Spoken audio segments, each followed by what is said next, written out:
గత 2 సంవత్సరాలుగా ఈ అరటిలో దిగుబడులు కొంచెం రాయలసీమ ప్రాంతంలో కూడా తగ్గటం జరిగింది. దీనికి ప్రధానమైన కారణం అరటిని ఆశిస్తున్న సిగటోక ఆకుమచ్చ తెగులు.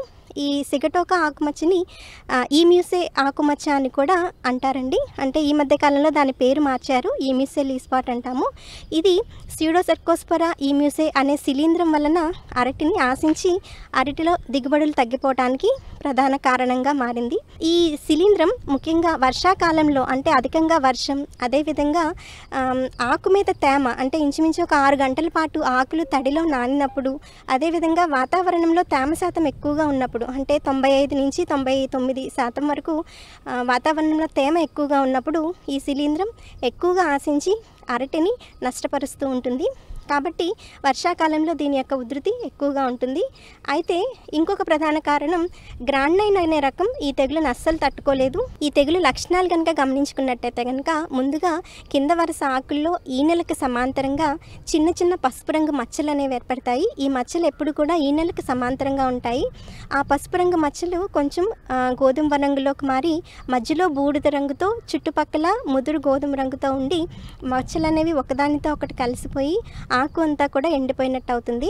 ఈ తెగులు ఉధృతి ఎక్కువగా అయినప్పుడు ఏంటంటే అన్ని ఆకులకి ఈ ఉధృతి సోకినప్పుడు మనకి దిగుబడులు అనేది చాలా అధికంగా రైతులు నష్టపోతూ ఉంటారు. అరటి పంట గెలదశకు వచ్చిన తర్వాత కనుక ఈ తెగులు ఉధృతి ఎక్కువైనట్టయితే కనుక మనకి దిగుబడులు చాలా తగ్గిపోయే ఆస్కారం ఉంది.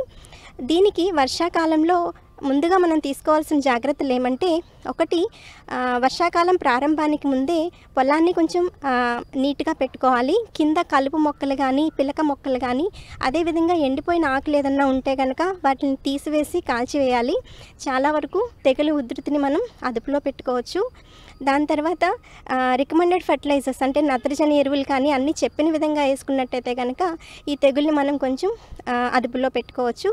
దీనితో పాటు మనకి యాజమాన్యంకి వచ్చినట్టయితే కనుక వర్షాకాలానికి ముందు అంటే ఇప్పుడే తొలకరి వర్షం పడుతున్నప్పుడు ముందు జాగ్రత్త చర్యగా మనం క్లోరోథెల్లనిల్ 2 గ్రాములు 1 లీటర్ నీటికి, అదేవిధంగా మ్యాంకోజెబ్ 2.5 గ్రాములు 1 లీటర్ నీటికి కలుపుకుని ఆకులన్నీ తడిచేలాగా పిచికారీ చేసుకోవాలి.